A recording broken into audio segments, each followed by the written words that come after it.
네, 여러분 안녕하세요. 오늘은 건강인문학 8번째 시간인데요. 지난 시간에는 주로 몸의 진화에 관련된 얘기를 했는데 오늘은 그걸 좀 일반화한 이야기를 좀 해보겠습니다. 사회생물학이란 말을 많이 들어보셨을 것 같은데요. 우리 사회에서도 굉장히 큰 논쟁을 한번 불러일으킨 적이 있었습니다. 진화적인 사유를 사회 현상에 그대로 적용하려고 하는 게 사회생물학이거든요. 그래서 그 사회생물학에 관련돼서 굉장히 그 많은 논쟁이 있었고요. 원래 이제 미국과 영국 뭐 이런 데서 시작됐던 거고, 한국에도 도입돼서 한국 학자들 사이에 많은 논쟁이 있었던 거거든요. 그러니까 생물학적 현상으로 사회를 그대로 설명할 수 있느냐 하는 그런 논쟁이었죠. 저도 이제 그 논쟁의 이제 한 부분을 담당했던 사람으로서 그런 얘기를 오늘 좀 해보려고 합니다. 그런데 저 얘기는 사회생물학에 대한 비판에 좀 초점을 맞출 거고요. 그래서 그 대안으로 제시를 하는 것이 이제 생명사회 인문학이라고 하는 그런 뭐 나름대로의 이제 어떤 구조를 말씀을 드리려고 해요. 근데 그 구조는 어디서 온 거냐 하면 개념 혼성이라고 하는 데서 온 거라고 이제 하는 거죠. 그러니까 개념 혼성이라는 건 사회생물학이라는 것은 기본적으로 진화를 기본으로 한 생물학적 법칙들을 사회현상에 적용을 하는 거였거든요. 그러니까 거의 일방적인 것이었어요. 그러니까 그 사회적인 현상 또는 인문적인 성찰에서 나온 것들을 갖고 생물학으로 끌어들이지 못하고 오히려 생물학적인 현상에서 기준을 삼아서 그것을 인간 현상과 사회 현상에 적용하려고 하는 것이었거든요. 그래서 그 도정일 교수 같은 분은 생물학 제국주의라고까지 비판을 했던 그런 것이 사회생물학이거든요. 그래서 그거는 저는 이제 그렇게 일방적인 전달이어서는 곤란하다라고 주장을 하는 거고요. 그래서 쌍방적인 그런 교류를 해야 된다. 그러니까 생물학뿐만 아니라 생물학이 이쪽으로 갈 뿐만 아니라 이쪽에서 이쪽으로 오는 것도 있어야 된다. 그래서 그것이 중간에서 어떤 결국 혼성을 이뤄야 된다. 개념 혼성이라고 하는 개념을 좀 가져와 봤습니다. 이거는 뭐 제 얘기가 아니고요. 개념 컨셉추얼 블렌딩이라고 그러는데요. 막 터너, 뭐 포코니 이런 양반들이 이제 주장을 했던 거예요. 그래서 나름대로 체계가 있는데 저는 그걸 좀 빌려와서 사회생물학이 아닌 다른 어떤 체계, 진화적인 생물학적인 현상들을 받아들이면서도 우리 인간 현상들, 사회 현상들을 그것과 같이 동시에 설명할 수 있는 그런 개념 체계가 뭘 없겠는가 하는 얘기를 해볼 겁니다. 그래서 사회생물학에 대한 비판이 좀 나올 것이고, 그다음에 이제 그 대안적인 담론들을 얘기할 겁니다. 왼쪽 그림은 사회생물학 논쟁이 진행될 당시에 타임지에서 표지로 뽑았던 그림이거든요. 보시면 이렇게 꼭두각시처럼 움직이는 모습을 보여주죠. 근데 그게 뭐냐면 생물학적인 그 법칙에 따라 움직인다는 거죠, 인간이. 그래서 그런 걸 이제 비유한 거예요. 비유를 해서 보여준 것이고요. 오른쪽에 보여주는 그림은 제가 이제 그 선호하는 그런 은유인데요. 점핑 투게더라고 하는 은유입니다. 같이 뛰기의 은유입니다. 그래서 저는 이제 이렇게 일방적으로 위에서 조정하는 대로 인간이 움직이는 것이 아니라 그런 조정이라기보다는 어떤 그런 경향성을 그런 지향성을 부여받기는 하지만 그렇지만 그럼에도 불구하고 우리는 인간적인 존재고 사회적 존재이기 때문에 그런 것과 상호작용하는 그런 관계를 만들어낼 수 있다. 그래서 그 비유적으로 트램폴린에서 같이 뛰는 그런 사람들을 그 상징적으로 생각을 해봤어요. 그래서 그것이 같이 뛰는 그 주체들은 뭐 생물학도 있을 수 있고요, 인문학도 있을 수 있고 사회과학도 있을 수 있습니다. 그러니까 그런 것들이 같이 움직이는 그런 과정을 오늘 저 8강에서 설명해 보려고 합니다. 그 순서를 이렇게 잡아봤는데요. 먼저 달리보기라고 하는 제목을 잡았어요. 이건 이제 많이 아시죠? 왜 스티브 잡스가 Think Different라고 하는 거를 이제 뭐 애플의 모토로 삼았었잖아요. 달리 생각하자라고 하는 거잖아요. 또는 뭐 See Things Differently. 그래서 사물을 달리 보자라고 하는 것은 이건 제가 2009년인가요? 10년쯤 전에 그 다윈 탄생 뭐 200주년 기념 학술 행사의 그 모토였어요. 그러니까 지금 상식이 바라보는 것처럼 똑같이 바라보지 말고 좀 달리 보자라고 하는 겁니다. 그래서 그 달리 보는 거를 한번 얘기할 것이고요. 그다음에 사회생물학을 쭉 설명을 할 겁니다. 사회생물학이 어떻게 발전해 왔고 어떻게 논의가 진행되어 왔고 어떻게 오용되어 왔고 뭐 이런 걸 설명할 거고요. 그 다음에 그 사회생물학이 아닌 다른 생물학. 그죠? 사회생물학은 진화생물학에서 근거한 거잖아요. 진화를 갖고 설명한 거잖아요. 근데 생물학은 진화생물학만 있는 게 아니란 말이죠. 그래서 여기서 유전, 면역, 인지 뭐 이런 것들 이제 가지고 그 사태를 보면 이런 과학의 렌즈를 통해서 이 사태를 보면 또 어떻게 보일까 하는 것을 한번 얘기를 해볼 겁니다. 그러니까 생물학 내에서 사회생물학이 아닌 다른 생물학 얘기를 할 거고요. 그 다음에 이제 문화적으로 넘어가서 개념 혼성 얘기를 할 건데요. 우리 동아시아 사회, 한국을 비롯한 동아시아 사회의 사회 원형을 기본적으로 천지인 사상을 갖고 설명해 보려고 합니다. 그리고 그런 우리 문화적 원형이 있고, 천지인이라고 하는 문화적 원형이 있고, 거기에 우리는 근대 과학을 받아들였잖아요. 그래서 근대 과학의 사회를 또 설명할 것이고, 이것을 어떻게 혼송해서 어떻게 새로운 개념으로 만들어 나갈 수 있겠는가 하는 것을 설명하고, 그래서 결론적으로 새로운 혼성, 그거는 결국 생명사회의 인문학이다 하는 이야기를 해볼 겁니다. 달리 보기. 오른쪽 그림을 보시게 되면 뭐 많이 이제 보셨던 그림일 것 같은데, 어떻게 보면 토끼고 어떻게 보면 오리잖아요. 이렇게 보는 관점에 따라서 같은 대상이라 할지라도 달리 볼 수 있다는 거죠. 왼쪽 그림은 뭐 이거 어떤 안경을 쓰느냐에 따라서 보는 게 다르죠. 큰 광각을 볼 수 있는 거고, 또는 좁게 볼 수도 있는 것이고요. 그래서 이렇게 보는 방식이 다양하다라는 거고요. 지금 우리가 일방적으로 받아들이고 있는 과학이라고 하는 것도 사실은 굉장히 보편적인 것이면 틀림없습니다만, 그럼에도 불구하고 절대적으로 옳은 거라고 보기는 어려운 거잖아요. 과학이라는 것은 항상 의심을 하는 것이 과학이죠. 뭔가 의심입니다. 그러니까 유발 하라리가 그런 얘기를 하잖아요. 무지의 발견이다. 과학이란 무지의 발견이다. 우리가 모른다는 것을 발견하는 게 과학이다라고 얘기하거든요. 우리 거꾸로 받아들이죠. 과학은 모든 걸 안다고 생각하잖아요. 근데 그렇지 않다는 거죠. 과학은 모른다고 하는 것을 근거로 삼고 있습니다. 그래서 뭔가 가설을 세우고 그것을 검증을 하는 거잖아요. 그러니까 과학이라고 하는 것은 사물을 바라보는 한 방식일 수도 있어요. 그래서 지금까지는 가장 보편적인 지식 체계이긴 합니다만, 그렇다고 해서 그것이 절대적으로 옳은 거라고 보기는 어려운 거란 말이죠. 그래서 달리 보기의 얘기를 해볼 겁니다. 달리 보기의 이제 대가가 이제 아인슈타인이에요. 이런 얘기를 했어요. 어떤 문제에 대한 해결책은 그 문제를 일으키는 사유의 양식 속에 머무르는 한 절대로 나오지 않는다. 그러니까 우주를 설명하는 데 있어서, 시간을 설명하는 데 있어서 뉴턴 물리학의 구조 속에서만 생각하면은 그걸 벗어날 수가 없다는 거잖아요. 뉴턴 물리학은 기본적으로 뭐예요? 시간과 공간은 절대적인 거잖아요. 그래서 그건 그냥 주어진 거예요. 그건 뭐 또 달리 생각할 수 있는 여지가 없어요. 근데 아인슈타인은 거기서 벗어나서 달리 보기 시작한 거죠. 시간이라는 게 도대체 뭐냐? 속도라고 하는 거 같이 생각을 하기 시작했잖아요. 그래서 이제 상대성 원리를 발견한 거죠. 그러니까 달리 보기의 대가인 거죠. 그러니까 과학이라고 하는 것도 사실 그럴 수 있다는 겁니다. 시야를 바꿈으로 해서 그 상식적으로 보지 못했던 것들을 발견해내는 것이 또 그 과학의 발전이라고 볼 수가 있습니다. 그 다음에 이제 또 리차드 파인만, 뭐 아주 유명한 천재죠. 이런 얘기를 했어요. 내가 만들어낼 수 없다면 나는 그것을 이해하지 못한 것이다 라고 하는 거죠. 그러니까 이건 왜 이런 말씀을 덧붙였는가 하면, 우리는 뭔가를 행함으로써 이해를 하게 된다는 거죠. 그러니까 행동이 따르지 않는 지식은 별 의미가 없을 수 있다는 겁니다. 그래서 행동과 함께하는 저는 이제 삶 이렇게 합니다만, 그러니까 뭔가를 하는 것이 필요하다라고 하는 것이죠. 그래서 이건 이제 크레이그 벤터라는 사람이 인공 생명을 만들었잖아요. 인공 세포를 만들었잖아요. 그리고 그 세포에 이 글자를 새겨 넣었다고 그래요. 자기는 생명을 만들었다 이거죠. 자랑하는 건데 아무튼 그렇습니다. 그래서 그걸 만들어냈을 때 비로소 그것을 이해할 수 있다라고 하는 거죠. 또 좀 확대해서 생각하면 우리가 세상을 인지하는 것도 마찬가지라는 것이죠. 세상에 대해서 뭔가를 할 수 있을 때 그걸 제대로 이해하는 것이지, 추상적으로만 이해해서는 그건 아무것도 아니다라고 하는 얘기를 하는 겁니다. 그래서 이런 렌즈를 가지고 이제 바라보자. 지금 이제 사회생물학이라는 렌즈가 있고, 그다음에 제가 이제 대안적으로 제시하는 생명사회인문학이라는 렌즈가 있을 때 어떻게 다른 것이 보이냐는 겁니다. 사회생물학의 렌즈로 봤을 때는 오른쪽 그림같이 그런 꼭두각시 같은 사람이 보일 수도 있겠죠.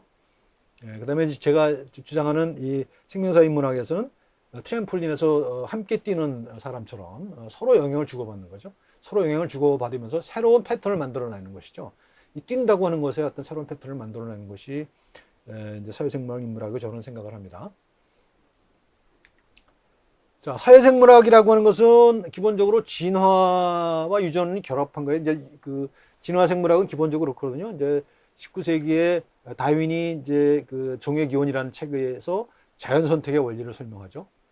그다음에 20세기에 와서 그 진화의 그 물질, 실질을 찾아내잖아요. DNA라고 하는 걸 찾아내잖아요. 1950년대. 그러니까 거의 100년 만에 나온 거예요. 이제 다윈은 거시적인 세계를, 생물 세계를 관찰함으로써 자연 선택의 원리를 발견해냈어요. 근데 그 자연 선택의 원리가 진화에 의한다는 것이 이제 20세기 초중반에 밝혀집니다. 그래서 이걸 신종합이라고 그러는데, 그래서 분자생물학적인 설명, 그러니까 거시적인 설명과 분자생물학적인 설명이 합쳐진 게 이제 신종합인데요.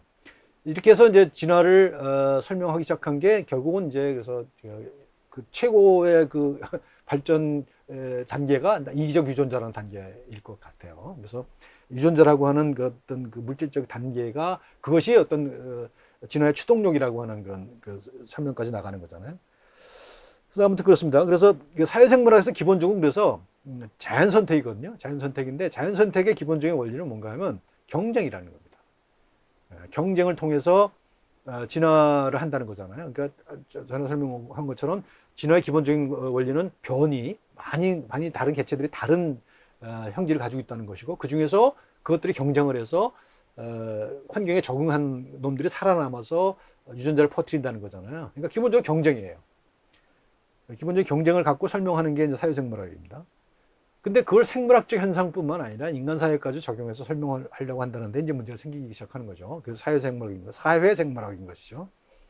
그래서 진화와 유전을 결합해서 설명하기 시작한 거고요. 생물학적 법칙으로 설명한 것이고, 그것을 사회생활의 규범으로 확대 해석한 것이 사회생물학이라고 보면 됩니다. 그래서 이제 이 사회생물학의 그 창시자죠. 에드워드 윌슨이고요. 그 웨도드 윌슨이 사회생물학이라는 주장을 했을 때 이제 그 타임지가 그 표지에서 그걸 이렇게 풍자적으로 보여준 것이고요. 사회생물학이 처음 나왔을 때부터 아주 강력한 그 비판에 이제 직면했죠. 같은 하버드대 생물학과 교수인 스티븐 제이 굴드가 이제 그 대표적인 사람입니다. 이제 아시다시피 그 웨도드 윌슨, 사회생물학을 주장한 웨도드 윌슨은 개미를 연구하는 생물학자였어요. 이제 이 스티븐 제이 굴드는 고생물학자예요. 그러니까 주로 화석을 갖고 연구하는 사람이었거든요. 그러니까 두 사람 다 이제 진화를 굉장히 강조를 하긴 합니다만, 그러니까 바라보는 방식이 조금 달랐던 거예요. 근데 어쨌든 간에 제이 굴드는 아주 강력하게 반대를 하죠. 그래서 읽어볼게요. 동물 중심주의라고 설명을 해요. 이 사회생물학이 동물 중심주의. 왜냐하면 동물에서 진화된 속성을 바로 인간에게 설명하니까요. 그 동물 중심주의는 인간 사회생물학의 가장 심각한 오류이다. 동물에서 나온 걸 바로 인간에 적용한다는 점에서 문제가 있다고 보는 거죠. 인간 행동에 관한 이 견해는 단순한 신경계를 가진 하등동물의 행동이 자연선택의 유전적 결과라면 인간의 행동도 그럴 거라는 가정에 근거하고 있기 때문이다. 그러니까 동물에서 나온 걸 그대로 바로 인간에 가져온다는 것은 말이 안 된다라고 주장을 하는 거예요. 그래서 비판을 했던 거죠. 그래서 이 사람은 두 사람 다 같은 그 학교의 생물학과 같은 학과의 교수입니다만 굉장히 사이가 안 좋았다고 그러죠. 그리고 지금 이제 스티븐 제이 굴드가 이제 죽었기 때문에 이제 그런 것이 없어졌습니다만, 이거를 이제 한번 찾아봅시다. 계보를 봅시다. 먼저 이제 19세기에 다윈이라는 사람이 자연 선택을 얘기를 하죠. 주로 경쟁을 설명을 합니다. 자연 선택이라는 게 그렇잖아요. 기본적으로 경쟁인 거잖아요. 근데 비슷한 시기에 크로포트킨이라는 사람이 있어요. 크로포트킨 사람이 나타나서 이 사람은 협동이라고 하는 상호 부조라고 하는 걸 이제 강조를 합니다. 그래서 그 똑같이 이제 진화를 얘기하는데, 진화의 원동력이 다윈은 경쟁이라고 그러고 크로포트킨은 협동이라고 그래요. 이제 이 사람들이 어떤 그 배경에 있었는가를 생각해 보면 왜 이런 생각을 했는가를 좀 이해가 돼요. 다윈은 빅토리아 시대, 그러니까 유럽 열강이 이제 제국주의적인 침탈을 하는 식민지를 개척하던 시기에 살았던 영국 사람이거든요. 근데 이제 크로포트킨은 같은 시기지만 러시아 사람입니다. 러시아 사람인데 그 혁명가예요, 이 사람도. 왕자이면서도 혁명가였어요. 그러니까 또 혁명적인 이상을 가진 사람이에요. 그러니까 경쟁이라는 것을 강조할 만한 소인이 별로 없었던 것이죠. 그래서 협동을 강조할 수밖에 없는 그런 내용이 있는데, 또 우연인지 필연인지 다윈은 아주 풍부한 자연을 가지고 있는 적도 지방에서 연구를 했고요. 크로포티키는 아주 척박한 시베리아에서 연구를 했어요. 그러니까 다윈은 그 자연 환경이 풍부하니까 그걸 자연 환경을 굉장히 다양한 생물들이 생존하는 그런 지역에서 연구를 했거든요. 그러니까 경쟁이 많을 수밖에 없었던 것이죠. 경쟁이 보일 수밖에 없었던 것이고, 크로포티키는 시베리아에서 연구를 하니까 여기 생물들이 희박하죠. 그러니까 희박한 생물들이 살아남기 위해서는 경쟁보다는 서로 협동을 해야만 살아남을 수 있었다는 것을 이제 발견한 거예요. 그런 것도 본 거죠. 그래서 이 사람들은 물론 이제 크로포티키는 다인만큼 생물학에 천착한 그런 철저한 생물학자라 보기는 어렵습니다만 기본적으로 혁명가이기 때문에 그렇지만 어쨌든 간에 이런 아주 상반되는 그런 주장을 했다는 겁니다. 같은 진화라는 현상을 설명하면서도 이렇게 다른 입장을 가질 수 있었다는 것이고요. 그 다음에 이분은 이제 리차드 도킨스, 아주 유명한 리차드 도킨스죠. 이기적 유전자를 쓴 분이죠. 이분은 이제 그 다윈을 철저하게 추종하는 분이고, 그리고 그 선택의 단위를 유전자로 보는 거죠. 다윈은 기본적으로 개체가 선택의 단위로 봤죠. 그렇지만 다윈은 굉장히 다양한 현상들을 봤어요. 그런데 도킨스는 그 단순화해서 이기적 유전자라고 하는 걸로 설명을 했습니다. 그리고 이제 거기에 그 대항했던 인물이 조금 전에 설명했던 스티븐 제이 굴드입니다. 이분은 이제 그 리차드 도킨스는 선택과 적응이라고 하는 기본적인 그 진화의 법칙을 설명을 했습니다만, 제이 굴드는 다양성을 강조했어요. 그러니까 그 아까 말씀드렸죠, 변이가 있고 선택이 있잖아요. 그 변이가 있어야 선택이 있는 거예요. 그러니까 다양해야만 선택이 있는 거거든요. 근데 이제 도킨스는 선택을 강조한 거고요. 굴드는 변이를 강조한 거예요. 다양해야만 선택이 있다라는 거죠. 그러니까 이쪽은 도킨스는 결과를 강조했다면, 굴드는 그 결과가 있기 이전의 그 상태, 다양성이라고 하는 것을 강조한 겁니다. 그러니까 변이는 다양성이잖아요. 그럼 선택은 적응이란 말입니다. 그러니까 같은 자연 선택이라고 하는 메커니즘을 설명하는 데 있어서도 이렇게 다른 현상을 보고 달리 설명을 했다는 것이죠. 그래서 두 사람 사이에 전혀 상반되는 주장을 하게 되죠. 이제 그 윌슨은 다윈, 도킨스 진영이죠. 그랬던 사람입니다. 그런데 이후에 이제 이런 사람들이 나타나죠. 매트 리들리 같은 분들이 나타나서 이제 뒤에 설명할 수 있는, 그러니까 본성과 양육을 나눌 때 논쟁을 많이 벌였거든요. 이제 원래 타고나는 거다. 그것을 타고나는 본성이 이기성이다라고 하는 주장이 이제 다윈과 도킨스 진영이라고 한다면, 이쪽은 그 양육을 강조하는 쪽이거든요. 사람이 어떻게 다른 동물들과 똑같을 수 있느냐. 그러니까 양육이 중요하다라고 하는 걸 이제 강조했단 말입니다. 그런데 이제 매트리들 같은 사람이 나타나서 이제 이걸 융화를 하죠. 양육을 통한 본성 뭐 이런 얘기를 합니다. 양육을 통한 본성이라고 해서 본성과 양육을 이제 섞어버려요. 그러니까 말하자면 오늘 제가 말씀드릴 개념 혼성을 한 거죠. 그리고 지금 여기 나타나는 프란스 드발이라고 하는 영장류 학자는 이 사람은 이제 영장류죠. 영장류, 뭐 침팬지나 보노보 이런 것들을 연구하면서 인간의 도덕성이라고 하는 것은 인간에게 있는 게 아니다라는 얘기를 하죠. 그런 걸 발견합니다. 그래서 그 도덕성이 동물로부터 진화했다는 주장을 합니다. 그러니까 결국은 이쪽에서 주장하는 것은 인간은 기본적으로 악하고 이기적이고 뭐 경쟁이 자연의 법칙이고 이런 주장을 하는데, 이 사람들 이제 드발 같은 경우는 그 반대 진영 쪽이 비슷한 거죠, 이쪽에. 근데 아무튼간에 이런 진영을 나누고 싸우다가 결국은 지금 제가 보기에는 이것이 어느 정도 이제 혼성이 이루어지고 있는 것 아니냐 이런 생각을 합니다. 그래서 사회생물학은 한쪽에 이제 좀 치우쳐 있던 논리 아니었는가 라는 생각을 합니다. 그 나온 책들을 보게 되면 이런 거예요. 처음에 이제 중의 기원이 나오죠. 그 다음에 이제 크로포티키는 이제 같은 시기에 19세기 사람입니다. 이제 중의 기원을 내고, 이 사람은 이제 만물을 서로 돕는다라고 하는 책을 내요. 뮤추얼 에이드라고 하는 책을 냅니다. 그러니까 같은 진화를 달리 설명하는 사람들이 나타났고요. 그 다음에 이제 리차드 도킨스가 이제 이기적 유전자라는 책을 내죠. 그 다음에 스티븐 제이 골드는 풀하우스라는 책을 내는데, 이게 뭐냐면 풀하우스가 뭡니까? 다양한 그림을 가진 카드잖아요. 그러니까 다양성을 강조하는 거죠. 이기적 유전자는 경쟁과 선택이라고 하는 그런 걸 강조한 다음에, 그리고 이제 에드워드 윌슨은 통섭이란 책, 이게 이제 우리말로는 통섭으로 번역이 됐습니다. 원래는 컨실리언스, 점핑 투게더라는 뜻인데요. 그런 책을 냈어요. 그러고 나서 최근에는 지구의 정복자라는 책을 또 새로 냈는데 재미있는 거는 뭐냐면 에드워드 윌슨은 철저하게 리차드 도킨스와 같은 진영에 속해 있었거든요. 그러니까 사회생물학을 주장했으니까요. 생물학적 원리를 강조했단 말이죠. 그래서 이기성 뭐 이런 걸 강조했던 분인데 이분은 나중에 최근에 돌아가서 입장이 좀 달라졌습니다. 그래서 이제 그 같은 진영에 있던 도킨스와 다른 진영에 서로 싸우는 모습들을 가끔씩 미디어를 통해서 보게 되는데 아주 재밌는 현상입니다. 이제 노학자가 자기 입장을 과거에 젊었을 때 가졌던 입장을 뒤집는 그런 기현상을 보게 되죠. 그리고 그 자기에 속해있던 진영의 다른 학자들과 또 갈라서는 이런 쉽지 않은 결정을 한 그런 학자의 전형으로 되어 있습니다.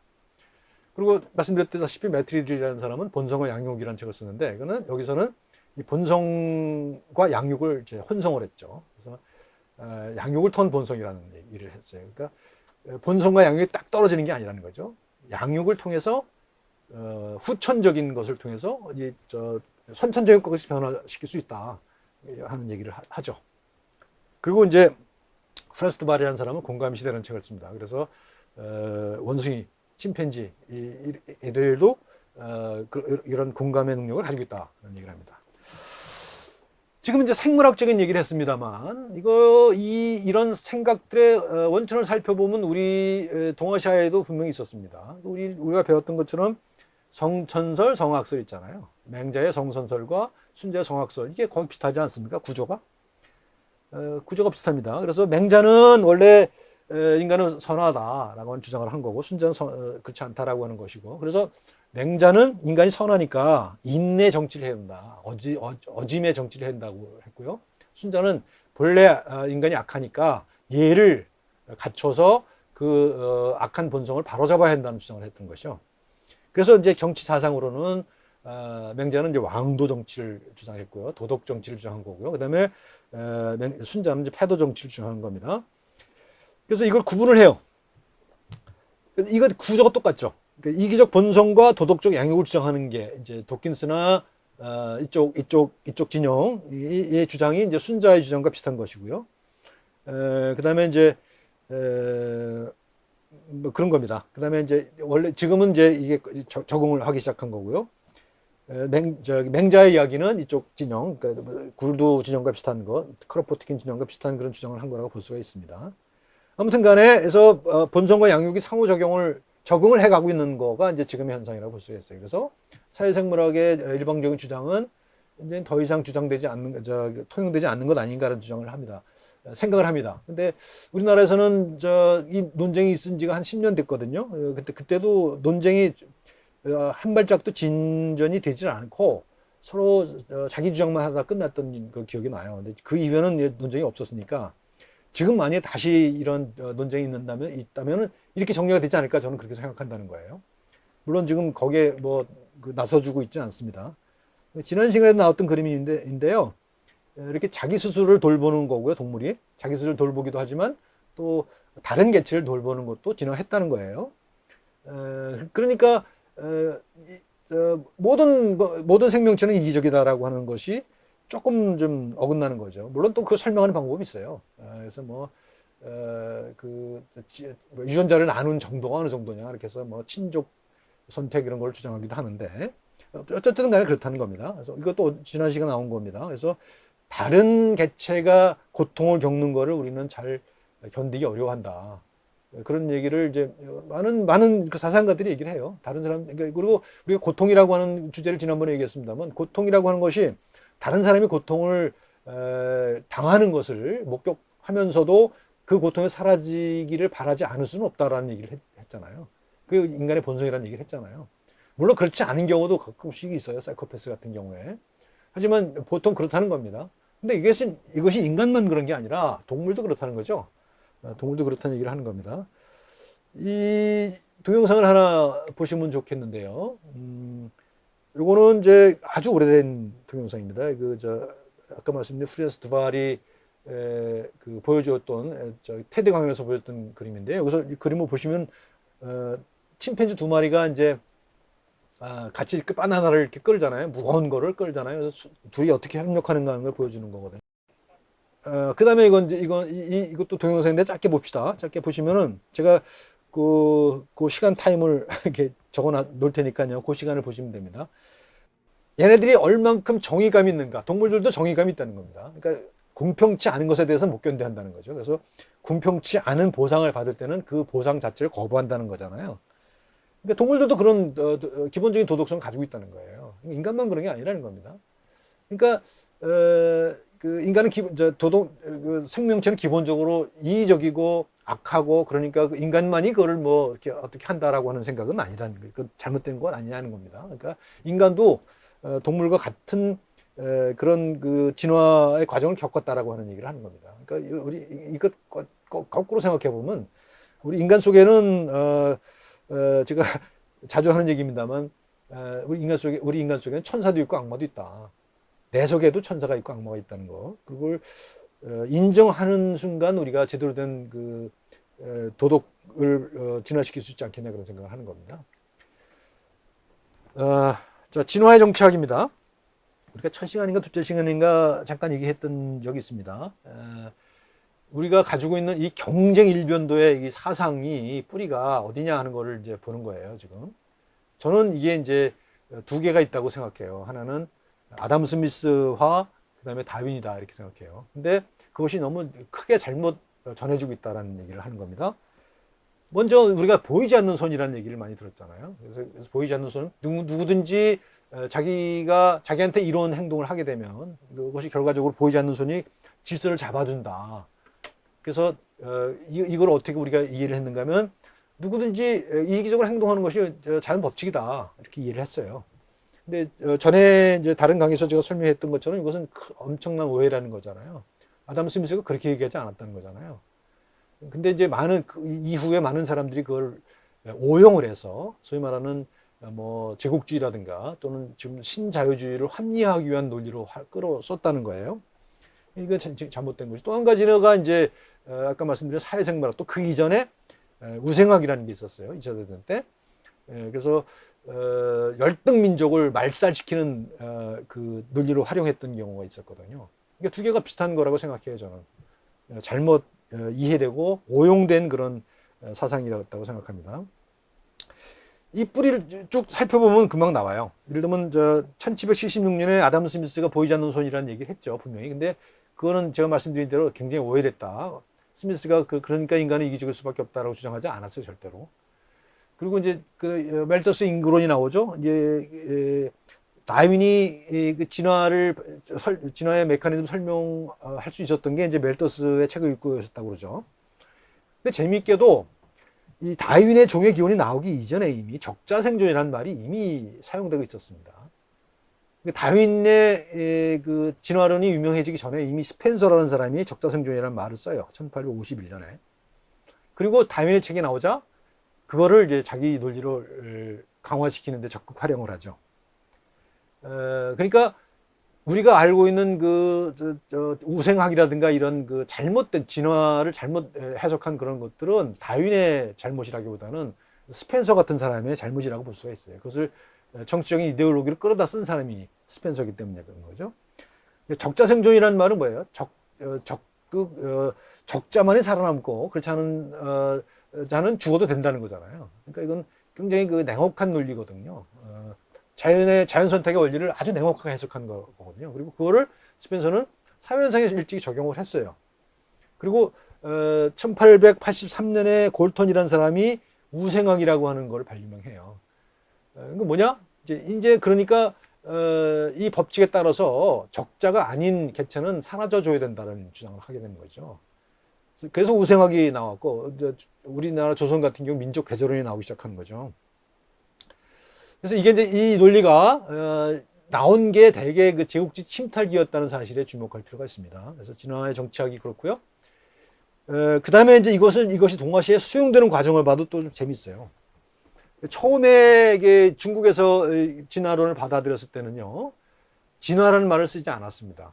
그때는 어떤 말을 썼냐면 천연, 하늘 천자에다 펼쳐진다는 연이거든요. 그러니까 하늘이 펼쳐진다. 하늘은 뭐냐? 자연이거든요. 자연이 펼쳐지는 거를 진화다라고 설명했던 거거든요. 이제 우리는 진화가 너무 이게 몸에 익습니다만, 입에 익습니다만, 진화라는 말 자체가 저는 잘못된 거라고 생각합니다. 원래 이볼루션이라는 말도 천연론에 가까워요. 자연이 펼쳐지는 거가 이볼루션이거든요.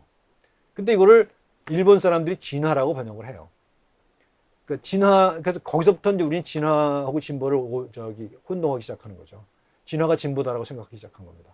진화라는 말이 받아들여지면서 이렇게 어떤 개념이라고 하는 것이 그 어떤 시기에 어떤 맥락에서 받아들여지는가에 따라서 굉장히 큰 차이를 갖는다는 사실들을 알 수가 있죠.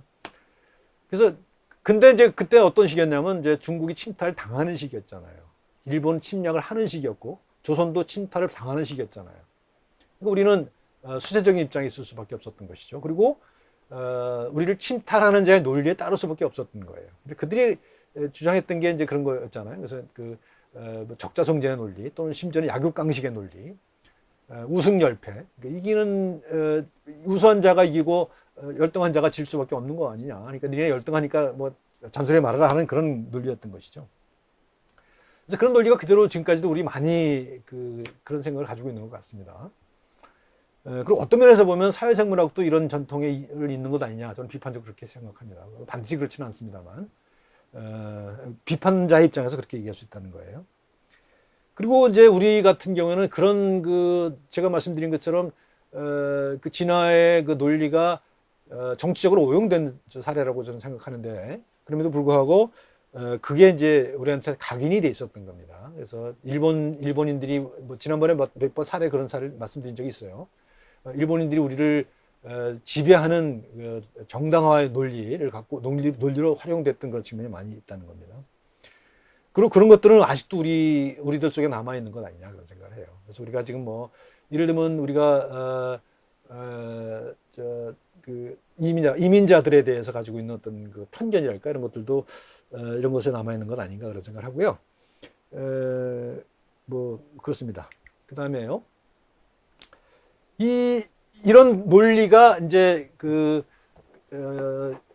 20세기 초에 그런 정치적으로 아주 악용이 되었죠. 그래서 예를 들면 우생학 같은 경우에는 그것이 이제 민족 말살의 논리로 활용되기도 해서 거기에 대한 반감들이 많이 싹 텄잖아요. 그래서 그랬는데 그래서 이제 한동안 이제 이런 논리가 별로 바깥으로 유통되지 않았다가 다시 1970년대쯤 와서 리차드 도킨스나 에드워드 윌슨 같은 분들이 이제 사회생물학을 주장하면서 다시 또 논쟁이 불붙기 시작한 것이죠. 그리고 그 이후에 이걸 이은 게 사회생물학이라고 저는 생각을 하는 거예요. 그러니까 19세기, 20세기 초까지 엄청나게 오용되었던 진화의 논리, 그리고 그것이 다시 사회생물학으로 부활하는 것이었다고 생각을 하고요. 그것을 잇는 것이 이제 진화 심리학, 진화 윤리학 이런 것이었다고 봐요. 물론 지금 이 진화 심리학, 진화 윤리학을 주장하는 분들이 제 강의를 들으면 아주 격렬하게 반론을 제기하실 거라고 생각을 합니다. 저는 이제 바라는 바죠. 그런 논쟁이 다시 일어났으면 좋겠다는 겁니다. 그래서 이제 우리가 가지고 있는 심리적인 상태까지도 진화로 설명하려고 하는 것이 이제 진화 심리학이고요. 근데 그거를 우리의 규범에까지 확대하려고 하는 것이 진화 윤리학이라고 볼 수가 있습니다. 근데 이건 뭐 이렇게 굉장히 많이 확대된 건 아닙니다만 어쨌든 그렇습니다. 이런 진화 심리학이나 진화 윤리학이 중요하지 않다고 하는 얘기는 절대로 아니고요. 그거를 해석하는 것은 우리가 좀 조심스러워야 된다라는 얘기를 하고자 하는 겁니다. 어쨌든 그렇습니다. 그래서 여기까지만 할게요. 그래서 이런 정치적인 이런 배경이 있다고 하는 사실들을 말씀드리는 겁니다. 그러니까 과학이라고 하는 것이 순수하게 과학일 수는 생각이 없다는 것을 이제 이 사례를 통해서도 알 수가 있는 것이죠.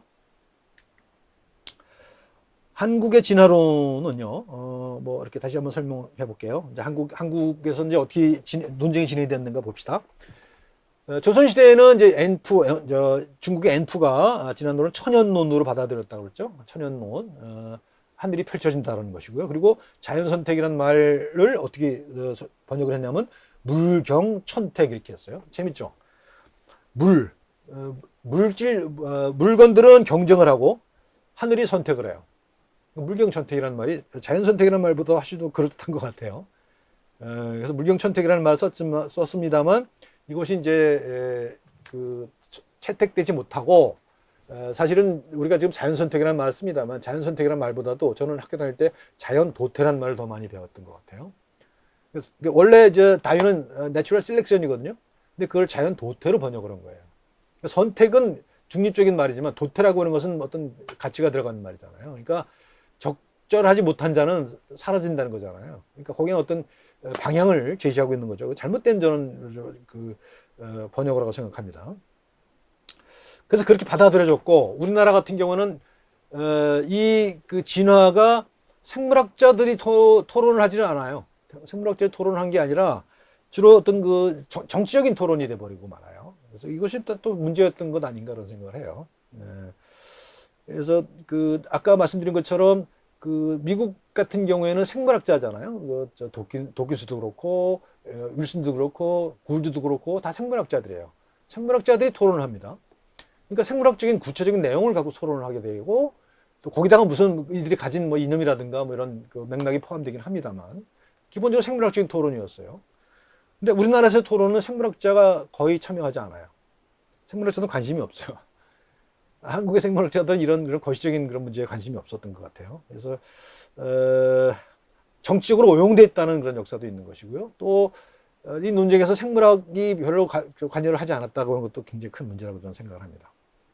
그리고 조선에서는 이거를 이제 우생학으로 받아들여요. 우생학으로 받아들여서 유명한 그 이광수의 민족개조론이 나오잖아요. 이것도 결국 우생학에 이제 토대를 둔 거고 그 당시에 1930년대에 조선의 지식인이라고 한다면 우생학을 지지하지 않는 사람이 거의 없을 정도였다고 그래요.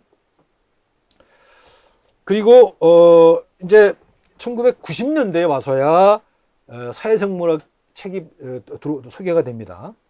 그리고 이 재밌는 게 뭐냐면 원저가 발간되고 나서 17년, 18년 후에 번역이 됩니다. 그래서 이제 그 사회생물학이 수입되는 것과 동시에 진화심리학, 진화인류학이 동시에 수입이 되죠, 우리나라에는. 그러니까 그런 어떤 그 학문적인 토대가 좀 약했다고 하는 것은 그 이해를 받아들여야 될 것 같습니다. 그래서 이기적 유전자가 나오고 그다음에 1998년에 그 유명한 통섭이라는 책이 나옵니다. 이게 이제 사회생물학이라는 책은 아직도 번역이 안 됐어요. 사회생물학에는 원래 이 책은 뭐 거의 다가 생물학 얘기고 사람 얘기는 거의 나오질 않거든요. 뒤에 조금 나오는데 이건 아직도 번역이 안 됐어요. 굉장히 두꺼운 책인데. 그러니까 우리가 하고 있는 논쟁은 미국에서는 기본적으로 생물학적 논쟁인데 반해서 우리는 생물학적 맥락이 다 무시돼 버리는 그런 거라고 볼 수가 있어요. 그리고 이제 98년에 그 컨실리언스라는 책이 나오는데 이게 이제 2005년에 통섭이라는 말로 번역이 되죠. 이것도 좀 문제가 있는데 보겠습니다. 이렇게 이제 이런 진화의 논리가 우리나라에 소개되기 시작합니다. 이제 쭉 연표로 제가 정리를 해봤는데요. 그러니까 90년대에 이제 사회생물학 뭐 이런 것들이 번역이 되기 시작했고요. 그 다음에 이제 2000년대에 오면서 이제 이런 그 다른 책들이 또 번역이 되기 시작합니다. 2001년도에 이타적 유전자라는 책이 번역이 됩니다. 그러니까 이기적 유전자라는 말을 이제 패러디해서 이타적 유전자로 번역을 한 건데 사실은 원래는 도덕의 기원입니다. 도덕의 생물학 기원입니다. 원래 원제목은. 그러니까 여기는 그 어떤 인간이 기본적으로 이기적일 수밖에 없다라고 하는 주장을 뒤집어 엎는 그런 주장들이라고 보면 돼요. 그 다음에 이제 로버트 라이트라는 사람이 이제 도덕적 동물이라는 책을 씁니다. 이것도 역시 유전을 가지고 이제 도덕성을 설명을 하는 거예요. 그러니까 그 기본적인 사회생물학에서는 인간의 이기적 속성을 갖고 설명을 합니다. 근데 이제 여기는 그런 말하자면 그 문화적인 현상까지도 같이 설명을 하는 그런 것이 나오고요. 말씀드린 대로 본성과 양육을 통한 본성이라고 하는 책이 나오고요. 그 다음에 이제 2005년도에 그 영장류학자들이 이제 이런 책을 쓰기 시작합니다. 내 안의 유인원이라는 말을 인간의 도덕성이 동물로부터 진화했다는 주장들이 이제 당기기 시작하죠. 그 다음에 2009년도에 넌제로라고 하는 책, 도덕적 동물을 쓴 로버트 라이트라는 사람이 쓴 책인데요. 여태까지 우리가 이기적이냐 이타적이냐 하는 그 주장들은 대개 어떤 제로섬 게임을 상정을 한 것이었거든요. 그러니까 내가 이득을 얻으면 상대방이 손해를 보는 그런 관계를 기본적인 걸로 설명을 했는데 이제 넌저로에서는 그렇지 않다는 거죠. 우리는 어떤 그 상호작용을 할 때 그거는 그것이 합이 0이 되는 것이 아니라는 거죠. 우리가 어떤 그 협업을 했을 때 그 합은 0보다 훨씬 클 수 있다는 거죠. 그건 이제 그런 논리를 얘기한 게 넌제로예요. 그다음에 2009년도에 우리나라의 미러링 피플이라고 하는 책이 번역이 됩니다. 이게 말씀드렸던 미러 뉴런, 거울 뉴런 발견에 관련된 이야기죠. 그러니까 여기서 이제 공감이라고 하는 키워드가 이제 나오기 시작하는 거잖아요. 공감이라고 하는 것이 생물학적 근거를 가지고 있다라는 얘기를 하기 시작하는 거죠. 여기서부터. 그게 이제 미러링 피플이에요. 그러니까 위에 쭉 순서대로 보게 되면 이타적 유전자, 고도덕적 동물, 본성 양육, 이게 뭐예요, 결국은. 인간의 본성이 이직을 수 없다고 하는 주장에 대한 반론들을 담은 거라고 볼 수 있는 거죠. 그렇지 않은 상대적인 반대를 가르치는 그런 과학적 증거들을 얘기하고 있는 거죠. 그거를 미러링 피플 같은 책은 생물학 근거를 들어 설명하고 있단 말이죠.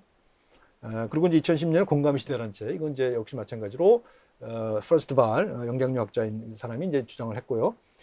이거 말고도 이제 또 많은 책들이 있습니다. 그래서 이런 책들이 이제 쭉 나열을 해봤는데, 이거 말고도 이건 이제 주로 이제 생물학 관련된 생물학적인 얘기예요, 전부 다. 거의 다 생물학적 설명이에요. 그렇지만 생물학이 아닌 문명으로 설명하는 것들도 많이 있고요. 그래서 공감이라고 하는 것이 이제 우리 2010년도쯤 오면 새로운 키워드로 등장하기 시작하죠. 이기적이라고 하는 말이 이제 그 앞 세대를 지배했다면, 이제 21세기에는 공감이라는 키워드가 중요해진 시기가 오는 것 아니냐, 그런 생각을 합니다. 자, 그래서 지금 사회생물학 얘기를 쭉 했고요. 사회생물학이 어떻게 시작됐고 어떻게 받아들여졌는가 하는 얘기를 쭉 했습니다. 그래서 기본적인 이성을 중심으로 생각하던 것에서 공감이라고 하는 키워드로 넘어오는 과정을 설명을 했습니다. 지금부터는 이제 진화가 아닌 다른 생물학적 사실들을 갖고 한번 설명해 보려고 합니다. 유전, 면역, 인지라고 하는 것을 세 개를 가져왔는데요. 뭐 앞에서 계속 반복됐고 앞으로도 계속 나올 이야기예요. 이야기는 이 강의에서 계속 설명했던 거고, 이것들이 이런 과학들은 지금 얘기했던 단순한 논리를 갖고 설명할 수 없다라고 하는 거를 이제 설명을 드리려고 그러거든요. 우리나라에서는 많이 알려지지 않은 책인데 저는 굉장히 중요한 책이라고 생각합니다. 이제 중대 생명의 느낌이라는 책이 있거든요. 이게 이제 바바라 맥클린톡이라고 하는 진화학자예요. 진화학자. 노벨상을 받은 사람인데요. 노벨상을 받은 사람인데 이 사람은 이제 옥수수를 갖고 연구를 합니다. 옥수수에서 이제 유전의 메커니즘을 연구한 분이거든요. 근데 책 제목이 보여주는 것처럼 생명의 느낌이에요. 이분은 이제 이기적 유전자라는 책은 뭐예요? 상상을 통해서 유전자가 이기적으로 상상을 하는 거잖아요. 근데 이 맥클린톡이라는 분은 유전을 연구하면서 어떤 실험실에서 연구하는 것이 아니라 옥수수 밭을 거니면서 연구를 합니다. 사색을 합니다. 재미있는 현상이죠. 그러니까 옥수수를 통해서 연구를 하니까 보통은 우리가 뭐 초파리라든지 이런 어떤 우리가 실험실에서 조작할 수 있는 생명체를 갖고 연구를 하잖아요. 근데 이분은 옥수수를 일정 정도 유전자 조라해 놓고 그걸 키워요. 그리고 그 옥수수 밭을 거닐면서 옥수수들과 대화를 한다는 거 아닙니까? 그래서 그 유전적인 메커니즘을 밝혀내요. 이게 이제 굉장히 훌륭한 그 과학하는 방법이라 저는 생각을 하는데, 지금 그 과학 문화에 적응하기는 어려운 거죠. 어려운 그런 형식이지만 어쨌든 간에 이 양반이 연구할 때는 그것이 가능했다는 거잖아요. 그리고 노벨상까지 받았다는 거잖아요. 그래서 이분은 그렇게 얘기를 해요. 유전자는 도킨스는 이기적인 거라고 생각하고 생명을 조종하는 주체로 생각하고 생명의 청사진으로 생각하지만, 맥클린톡은 주변 상황에 민감한 감각기관이라고 생각해요. 유전자가 감각기관이다? 여러분 상식으로 이해하기 어렵죠? 우리 상식은 유전자는 뭔가 지시하는 주체라고 생각하잖아요. 근데 이분은 그렇지 않다는 겁니다. 왜냐면 감각기관이라는 거예요. 주변 상황에 따라서 달리 반응한다는 거죠. 그런 얘기를 해요. 그다음 소통자이고 반응자이다, 이런 얘기를 합니다. 그러니까 실험실에서 시험관을 조작하는 그런 과학자와 연구 대상과 소통하는 과학자의 차이가 이렇게 크다는 것이죠. 아무튼 유전이라고 하는 현상도 우리가 알고 있는 그런 협의의 환원적인 것만 갖고 설명하기는 어렵다는 거예요. 이건 말고도 이제 다른 과학자들도 많이 있습니다. 유전을 그 실험실 안에서 연구하면서도 이런 환원적 사유가 아닌 아주 복잡한 사유를 하는 그런 그 사람들도 있습니다. 안드레아스 바그너 같은 사람이 있는데 나중에 한번 얘기할 기회가 있을 겁니다. 그 다음에 후속 유전이라는 게 있거든요. 그러니까 이거는 뭐예요? 유전자가 그대로 발현되는 것이 아니라 유전자가 지금 맥클린톡이 얘기한 것처럼 감각기관이잖아요. 그러면 어떤 감각을 가지고 있는 어떤 걸 감각하는가에 따라서 그 발현이 달라질 수 있다는 거죠. 그리고 주변 상황에 따라서 유전자가 발현되는 과정이 방법이 다르다고 하는 거죠. 그게 이제 후속 유전입니다. 최근 들어서 우리가 최근에 휴놈 제놈 프로젝트, 인간 게놈 프로젝트를 할 때까지는 별로 관심이 없던 연구 분야인데 이제는 굉장히 중요해진 거죠. 그래서 후속 유전이라고 하는 것이 이제는 유전자가 지배하는 세상이 아니다라고 하는 사실들을 이제 얘기해주고 있는 거죠. 그다음에 또 이제 집단 선택이 옛날에 다 죽었던 집단 선택이 다시 또 살아나기도 합니다. 그런 것이 있고, 그다음에 공감이라고 하는 그 가치가 중요해지는 것도 있고요. 그렇습니다. 이제 유전이고요. 그다음에 면역입니다. 이것도 몇 번 이제 반복해서 말씀드린 얘기입니다만 면역이라고 하는 것이 단순히 나에게 속하지 않는 것을 물리치는 것이라고 여태까지 우리는 알고 있어요. 그리고 그것은 열쇠, 자물쇠처럼 이렇게 딱 맞았을 때 그것이 메커니즘이 작동을 해서 어떤 면역이 발현된다고 생각을 했던 것이 우리가 지금 배운 거예요. 그래서 면역은 강해야 된다 생각을 했단 말이죠. 근데 이 생각을 바꾸면 달리 보기의 관점에서 보게 되면 전혀 다른 모습이 보인다는 겁니다. 먼저 그 면역을 진화의 관점에서 보는 그 관점이 있을 수가 있어요. 그러니까 우리가 진화라고 하면 거시 진화잖아요. 그래서 우리 생명체가 종이 변화해가는 과정을 보이지만 면역 세포들도 그런 그 진화 과정을 겪는다는 거예요. 그래서 거기서 자연 선택을 한다는 거죠. 면역 세포들도. 그래서 주어진 상황에 따라서 필요한 그 세포가 증식을 한다는 거잖아요. 그럼 진화의 메커니즘 거의 똑같아요. 진화 인식론이에요. 그리고 자기와 비자기라고 하는 관점에서 여태까지 보아왔습니다만 지금은 또 다른 관점에서 보기 시작해요. 그래서 면역 네트워크 이론을 보게 되면 여기도 거울 이론이 들어가거든요. 나 자신의 거울이라는 거죠. 그리고 외부 환경도 반영하고 있다는 거죠. 그런 것들이 이제 많이 주어지는 것이고요. 면역도 이런 메커니즘에서 작동하는 것이 아니라 주어진 상황에 따라서 변화하는 그래서 새로움을 창발할 수 있도록 조건화되는 그런 새로운 시스템이라는 거예요. 어떤 능동적인 시스템이라는 거예요. 근데 수동적인 그런 작동 구조를 갖는 게 아니라 능동적인 시스템이라고 하는 것이 이제 지금 새로운 그 달리 보기의 관점에서 들여다보는 면역입니다. 유전받고 면역받고 이제는 인지죠. 뇌의 작용을 보는 거죠. 뇌 작용이라는 것은 대표적으로 우리가 미러 뉴런, 거울 뉴런을 볼 수 있죠. 우리는 생물학적으로 이미 다른 사람과 공감하도록 만들어졌다는 거죠. 그리고 우리 그 뇌 구조는 기본적으로 이 환경을 담게 돼 있고요. 또 내 자신의 몸의 상태를 담게 돼 있다는 거죠. 그러니까 아주 이 뇌라고 하는 구조는 내 몸과 환경을 같이 담고 있는 그런 거라고 볼 수가 있는 겁니다. 그래서 이것이 이제 체화된 인지라고 하는 관점으로 연결해서 설명할 수가 있어요. 아까 말씀드린 것처럼 행동으로 구성되는 인지, 뭔가를 만들었을 때 내가 그걸 진짜로 아는 것이다라는 얘기 했잖아요. 그러니까 그 행동이라고 하는 뭐랄까 레파토리라고 그럴까요? 행동의 레파토리를 이미 이제 내 안에 가지고 있다는 얘기죠. 그러니까 우리는 여태까지 어떻게 생각했냐면 내가 어떤 그 행동을 할 것이냐 말 것인가를 내가 자유의지로 결정한다고 생각했잖아요. 근데 그렇지 않다는 사실들이 이제 여러 가지 연구에서 밝혀집니다. 그래서 그걸 자유의지가 있느냐 없느냐는 논쟁도 한제 큰 논쟁인데요. 지금까지 이제 정리된 바에 의하면 우리가 자유의지를 가져서 자유롭게 결정해서 행동을 결정하는 그런 존재가 아니다. 이미 나중에는 어떤 의지를 발현한다 할지라도 그 이전에는 거기까지 이르게 되는 굉장히 많은 그 생물학적인 그런 과정을 겪고 있다. 그래서 어떤 방향으로 지향성을 가지고 있는 그런 존재다라는 얘기입니다. 그러니까 자유의지라는 게 아주 100% 자유로운 것이 아니라 사실은 프리 윌이라고 그러잖아요. 근데 이제 이런 논리에 의하면 프리 원트라고 그래요. 뭐냐면 내가 뭘 할 것인가를 결정하기보다는 내 생물학적인 그 방향이 결정되어 있고 이미 나는 그걸 하지 말도록 결정할 수 있다는 거죠. 하도록 결정하는 것이 아니라 하지 말도록 결정할 수 있다는 겁니다.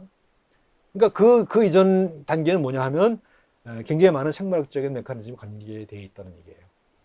그래서 내가 어떤 100% 자유로운 존재이냐? 그렇지 않다는 거죠. 그것이 별거 이미 인지과학에서 이제 거의 증명되고 있는 거죠. 내가 안다고 하는 것과 내가 어떻게 산다고 하는 것은 구별되는 게 아니라는 거죠. 내가 아는 만큼 아는 만큼 보인다는 얘기 있잖아요. 내가 어떻게 우리 세상을 어떻게 아느냐에 따라서 내가 사는 방식도 상당 부분 결정된다고 하는 얘기를 하는 거죠. 그래서 암과 삶이 대목임된다. 내가 아는 것과 내가 세상을 사는 것은 구별되는 게 아니다. 그래서 서로 연결되어 있다라고 하는 얘기죠. 그래서 이걸 뭐 이러저러한 용어로 설명을 해요. 뭐 체화된 인지라고 하기도 하고, 뭐 행동으로 구성되는 인지라고 그러기도 하고요. 뭐 그렇게 얘기를 합니다. 또 뭐 생태 심리학에서 어포던스라고 해요. 행동 유발성 그래요. 그러니까 예를 들어서 내가 어디 벽에 어떤 못이 이게 삐어져 나왔다고 생각해 봅시다. 그럼 이건 굉장히 거슬리고 문제를 해결해야 돼요. 근데 내가 그때 마침 망치를 가지고 있으면 그걸 때려 박겠죠. 근데 내가 벤치를 가지고 있으면 그걸 뽑을 겁니다. 없애는 방법이 이게 두 가지가 있을 수 있는 거잖아요. 그건 마찬가지로 내가 어떤 환경이 있을 때 그 환경이 어떤 개인의 행동을 유발한다는 거죠. 그래서 내가 100% 자유로운 자유의지를 가진 존재는 아니라고 하는 얘기를 하는 겁니다. 자, 그 다음에 개념 혼성 얘기를 하겠습니다. 개념 혼성 이야기인데, 이건 이제 아주 유명한 건데, 아까 나왔던 매트 리딜이라고 하는 사람이 테드 강연에서 이제 보여준 슬라이드를 제가 그렇게 모방을 해봤어요. 왼쪽 건 주먹도끼고, 오른쪽 건 잘 아시는 마우스입니다. 왼쪽 주먹도끼는 아마도 한 사람이 만들었을 거예요. 한 사람이 아주 오랜 시간을 걸려서 두드려서 만들었을 겁니다. 그리고 이 주먹도끼가 할 수 있는 일은 그렇게 많지가 않아요. 뭐 동물의 가죽을 찢는다든지 뭐 몇 가지 일을 할 수 있었겠죠. 근데 이제 오른쪽의 마우스는요, 이거는 한 사람이 도저히 만들 수가 없죠. 한 사람이 이걸 처음부터 끝까지 만든다는 건 불가능해요. 그리고 이 재료부터 시작해서 디자인부터 시작해서 제조 과정부터 시작해서 그 다음에 이거 활용하는 방법 엄청나게 다양합니다. 그것은 우선 저 재료만 하더라도, 저걸 만드는 재료만 하더라도 세계 각국에서 온 것일 거예요, 아마도. 그렇죠? 그리고 마우스라고 하는 그 기계를 설계하는 것도 엄청나게 많은 과정을 거쳐서 왔을 거예요.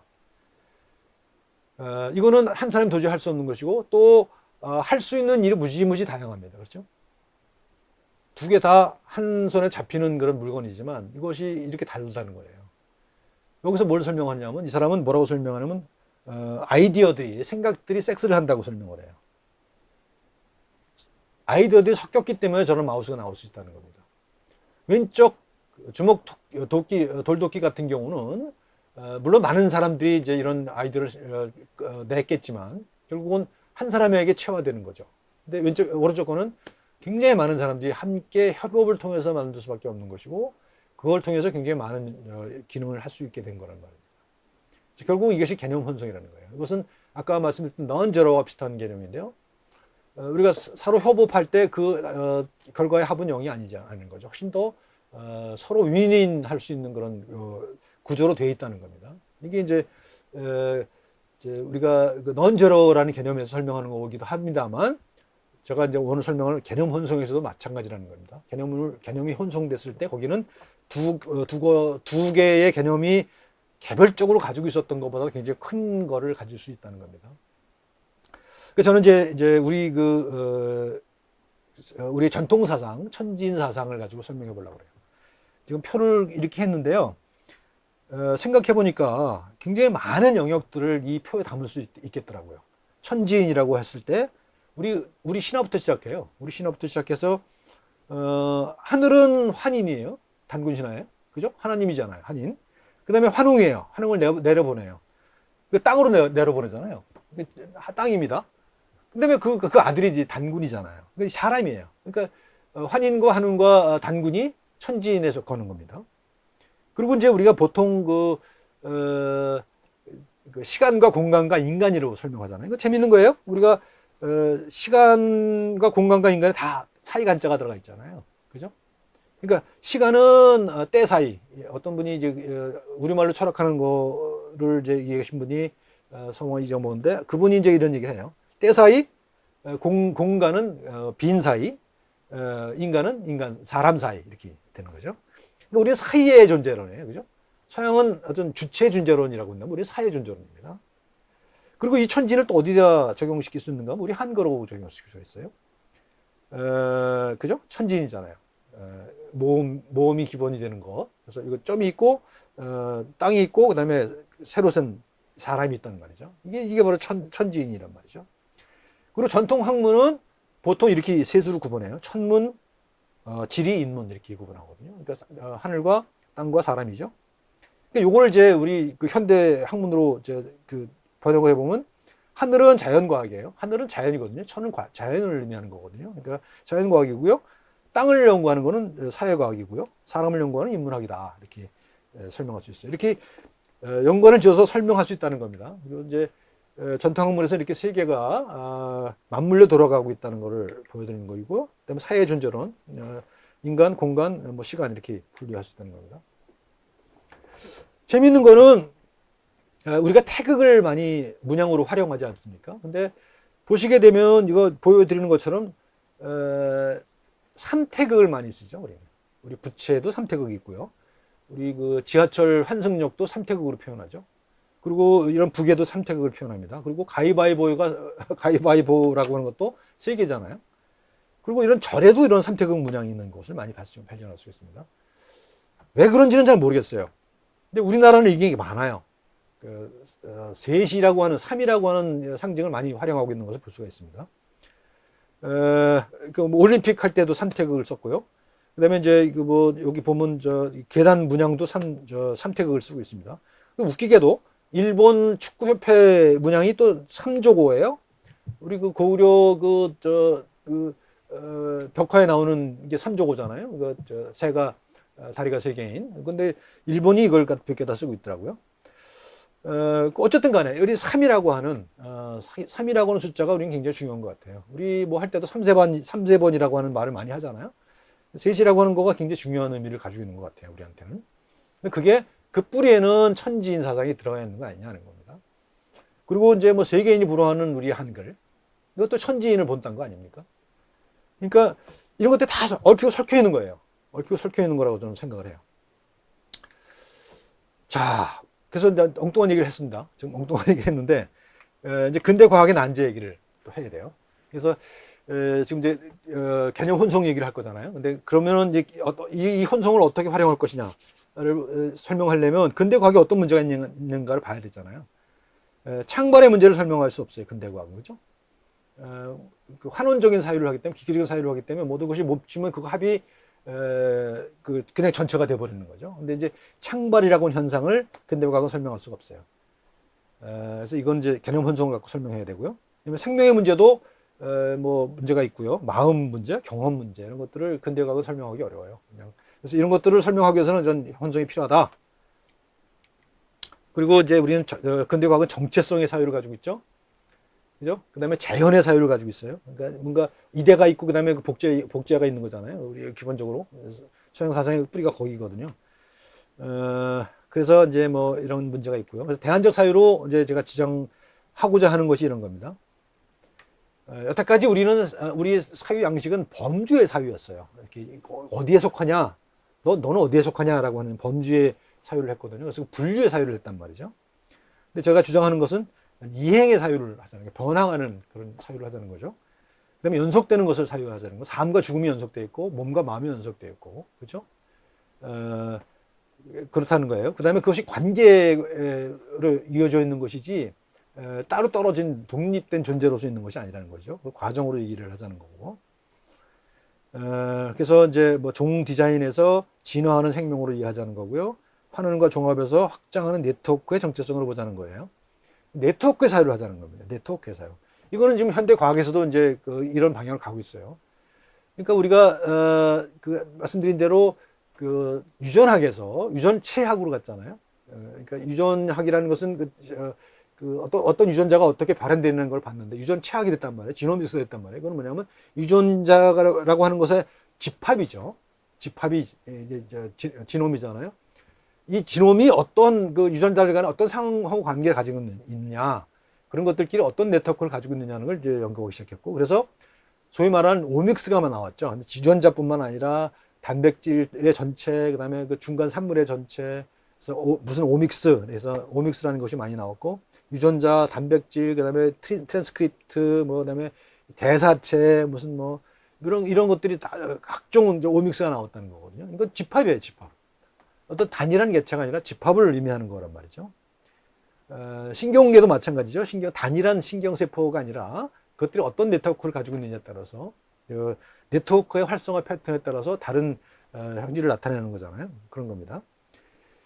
그리고 여태까지의 과학은 재현이었어요. 리프레젠테이션이었어요. 그러니까 이데가 있고 그걸 그대로 복사하는 거였거든요. 그러니까 뭐 메커니즘 있으면 그 메커니즘 그대로 이제 설명을 했단 말이죠.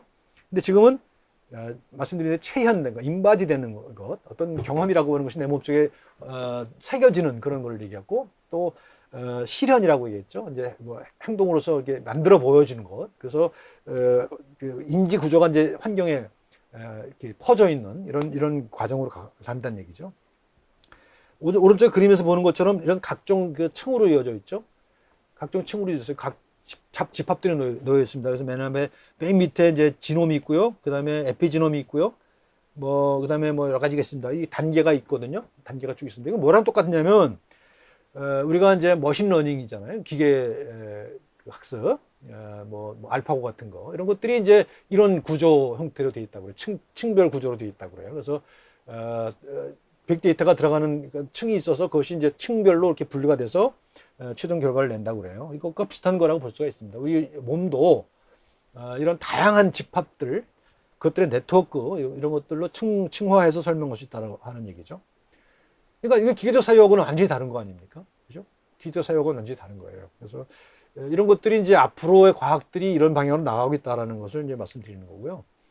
뭐 이행과 연속의 사유도 그렇습니다. 보시면 전에도 몇 번 나왔던 그림인데요. 밑에 이제 여기 왼쪽 그림 보면요. 여기 개체가 있고요. 가정이 있고요. 학대 가정이 있고요. 뭐 공동체가 있잖아요. 그리고 여기서 이제 어떤 생물학적인 현상과 문화적 현상이 이어집니다. 연결됩니다. 그래서 연결되는 그 지점이 있다는 거죠. 그래서 이행의 사유. 생물과 문화도 연결되어 있다라는 거예요. 여태까지는 생물학적 현상과 문화적 현상은 전혀 다른 거로 생각했지만 이것은 연속되어 있다라고 하는 것이고요. 나와 나 아닌 자와의 것도 마찬가지. 이런 게 동심원도 연결되어 있다는 것이죠. 나라고 하는 존재가 완전히 독립적인 존재이기보다는 이러저러한 관계를 통해서 그런 그 친소 관계가 뭐 강하고 약하고 차이는 있어도 연결되어 있다. 다른 사람과 나는 연결되어 있다라고 하는 생각을 할 수밖에 없는 거죠. 그리고 관계라고 하는 것이 중요해지죠. 과정이 중요해집니다. 그래서 뭐 여기 여러 가지 설명을 했습니다. 뭐 유전적 사유 여러 번 설명했던 것처럼 유전자 결정론은 이제 끝났다는 거고요. 그다음에 옛날에는 처음에 시작할 때는 시드 속에 내 운명을 담을 수 있을 거라고 생각했지만 전혀 그렇지 않다는 사실도 이미 밝혀졌다는 것이고요. 그래서 이제 관계의 사유를 하게 된다는 겁니다. 오른쪽에 보여드린 이 책이 아까 잠깐 얘기했던 안드레아스 바그너라는 생물학자가 쓴 책인데 생명이라는 것이 기본적으로 패러독스라는 겁니다. 지금까지의 그 메커니즘을 중심으로 한 환원적 과학은 패러독스를 받아들이지 못하잖아요. 역설을 받아들이지 못하거든요. 근데 이 생명 현상 속에는 수많은 역설들이 들어가 있다는 겁니다. 이것을 뭐 이 철학자도 아닌 생물학자가 이런 주장을 합니다. 이제 이런 제가 이제 보통 일반적으로 이런 얘기가 진행되고 있지 않아서 제가 이제 강조를 하는 겁니다. 이것이 앞으로 굉장히 중요한 그 이야기인데 인구가 해제되지 않아서 제가 이제 안타까워서 여러분들이 받아들이기 좀 어려울 것 같은데 그럼에도 불구하고 제가 이제 소개를 드리고자 하는 겁니다. 그래서 이 책을 꼭 좀 읽어봐 주셨으면 좋겠어요. 생명이라고 하는 것을 우리가 조작할 수 있는 그런 그 객체로 받아들이기보다는 그 속에 어떤 패러독스가 역설이 들어가 있는, 그래서 그 속으로부터 뭔가 배울 수 있는, 그래서 명시적인 지식을 배우기보다는 생명이라고 하는 것이 과연 어떤 것인가. 그거 신비도 아니죠. 신비는 아닙니다. 그 신비는 아니지만 그 생명이라고 하는 것의 그 느낌, 아까 맥클린톡이 얘기했던 생명의 느낌, 그런 것들을 한번 느껴보셨으면 좋겠다는 겁니다. 생명을 느낌으로 받아들일 수 있는 그런 감수성이 됐으면 참 좋겠다는 생각을 해요, 저는. 그렇습니다. 그런데 거기에 이르는 과정은 굉장히 과학적일 수 있다. 느낌이라고 그러면 굉장히 신비적인 걸 받아들이지만 그렇지 않을 수 있다는 겁니다. 그래서 우리가 이 패러독스를 받아들인 과학이라는 길을 통해서 거기까지 다 도달할 수 있다는 겁니다. 저는 그런 주장을 하는 거예요. 보통은 과학이라고 하는 것을 그렇게 그런 그 성찰을 하지 못하도록 만드는 거라고 생각했잖아요. 근데 저는 그렇지 않다는 겁니다. 과학을 통해서도 얼마든지 우리는 이런 현상에 도달할 수 있다. 역설적인 현상에 도달할 수 있다는 거고 주장을 하는 겁니다. 그래서 그런 사례가 여러 가지가 있어요. 근데 이거는 뭐 지금 여기서 구체적으로 설명할 수는 없는 것이고요. 뭐 대표적인 게 이제 뭐 여러 번 얘기했던 그 면역 네트워크 같은 거예요. 면역 네트워크, 신경 네트워크 그런 거예요. 그리고 여기서는 이제 유전 현상 속에서도 그런 패러독스가 발견된다는 겁니다. 절대로 일방향으로 흐르지 않는다는 거예요. 정보나 형질 발현은 아주 복잡한 과정을 거쳐서 이루어진다는 것이 생명 과학에서 밝혀지고 있는 사실입니다. 그다음에 과정의 사유를 이제 제가 여기저기서 계속 말씀드렸는데요. 그래서 이제 뭐 지난 시간에도 얘기했습니다만 진화라고 하는 것이 굉장히 중요하다. 우리 몸이 진화해온 과정에 대한 그런 성찰이 필요하다는 것이고요. 의학에서 보면 이제 생애 경로, 이것도 다음 주 얘기할 건데 생애 경로라고 하는 우리가 어떤 삶을 살아왔는가 하는 그 과정이 굉장히 중요하다. 질병이라고 하는 그 현상 하나만 중요한 것이 아니라 어떤 과정을 거쳐서 그런 질병을 경험을 했는가 하는 것이 중요하다는 걸 얘기를 할 거고, 그다음에 그것을 이것도 생명 문화적인 전이 관계에서 설명할 건데 서사, 거기서 어떤 이야기를 하는가, 우리가 어떤 의미와 가치를 찾아내는가 하는 것이 중요하다는 얘기를 이제 과정 사유 속에서 우리가 할 수 있는 겁니다. 관계와 소통의 방식인데요. 이제 우리가 아까 통섭 얘기했잖아요. 우리가 굉장히 한동안 유행했던 말이에요. 이 통섭, 맨 위에 있는 통섭은요, 다스릴 통자에다 잡을 통에 다스릴 섭이에요. 그러니까 사회생물학이 통섭이라고 번역됐을 때는요, 사회생물학이 모든 걸 다스린다는 뜻입니다. 그러니까 굉장히 뭐랄까 생물학 제국주의인 거죠. 근데 같은 발음을 가지고 있지만 이렇게 두 번째 통섭을 쓰면요, 통할 통자에다 오고 갈 섭이거든요. 이건 발음은 같지만 전혀 다른 뜻이 되죠. 그러니까 뭐 자연과학과 사회과학과 인문학 이런 것들이 서로 소통할 수 있다고 하는 얘기를 하는 거거든요. 근데 이제 이 통섭이라는 담는 성공할 수 있었던 것은 이걸 오묘하게 뒤섞어 놨다는 거에 있습니다. 그러니까 위에 통섭을 의미하면서 아래 통섭을 생각하도록 했다는 거죠. 그래서 통섭이라는 담론이 한창 유행했다가 지금은 이제 거의 안 쓰이는 걸로 알고 있는데, 그런 이유 때문이라고 볼 수가 있습니다. 항상 성공한 이유기도 하지만 또 다시 실패하고 있는 이유기도 합니다. 그래서 그 이후에는 이제 통섭이라는 말 대신에 회통, 복합, 융합, 뭐 요즘에는 학계에서는 융복합이라는 말을 많이 씁니다. 그렇지만 저는 이제 요 밑에 통접이라는 말을 이제 쓰고 싶어요. 통접, 잡을 통해 서로 접촉한다는 그 접이거든요. 그러니까 이거는 우리 다른 말을 하면 연결종합이라고 또 번역이 되기도 해요. 이제 들리지는 철학자가 한 말을 그렇게 번역한 건데, 요거는 이런 거예요. 이제 보시다시피 지금 이 그림을 보여드렸습니다만, 맨 밑에 거는 뭐예요? 스카이 퐁퐁이라고 그러나요? 포고스틱이라고 그러기 합니다만, 딱딱한 바닥에서 따로따로 뛰잖아요. 점핑 투게더, 같이 세 개의 그림이 다 같이 뛰는 건데, 뛰는 방식이 다르다는 거죠. 맨 밑에 거는 따로 뛰어요. 따로 뛰는 거예요. 그 다음 가운데 거는 제가 트램폴린 몇 번 강조했습니다만 같이 뛰어요. 같이 뛰는데 같이 뛰는 사람의 영향을 많이 받고 그 사람한테 옆에 사람의 영향을 주기도 합니다. 서로 영향을 주고받는 같이 뛰는 거죠. 그러니까 이것이 이제 우리가 이제 지향해야 될 방향 아니겠는가라는 생각을 하는 겁니다. 그래서 관계와 소통의 방식에서 연결과 종합, 다양한 영역들이 서로 연결되고 종합되는 과정으로 가야 되는 게 이제 앞으로 21세기의 시대적 흐름이다. 저는 그런 생각합니다. 근데 아직도 우리 문화적으로 상당히 많은 다양한 사람들이 그런 범주적인 사유, 분류적인 사유, 기계적인 사유에 젖어 있는 것 같아서 좀 안타깝긴 합니다. 그렇지만 언젠가는 아니라 빠른 시일 안에 이런 변화가 이루어질 거라고 저는 확신을 합니다. 우리가 마지막 시간에 얘기할 건데요. 사유의 양식을 이제 이런 코기토에서 코나투스로라고 하는 제목을 받아봤어요. 코기토라는 것은 사유죠. 생각한다는 겁니다. 이거는 이제 데카르트라는 철학자가 쓴 거죠. 코기토 에르고 숨, 나는 생각한다, 고로 존재한다는 거예요. 그러니까 생각이 모든 것의 근거가 되고 있죠. 그리고 여기서는 생각하는 자의 자유, 독립된 자유가 굉장히 중요합니다. 고독한 인지작용, 그리고 이성이죠. 이성적인 사유를, 이성을 통해서 모든 것을 설명해 나가는 거예요. 코나투스라는 것은 뭐예요? 여기 보면 자신의 존재 속에 머무르려는 노력 또는 경향 이렇게 돼 있어요.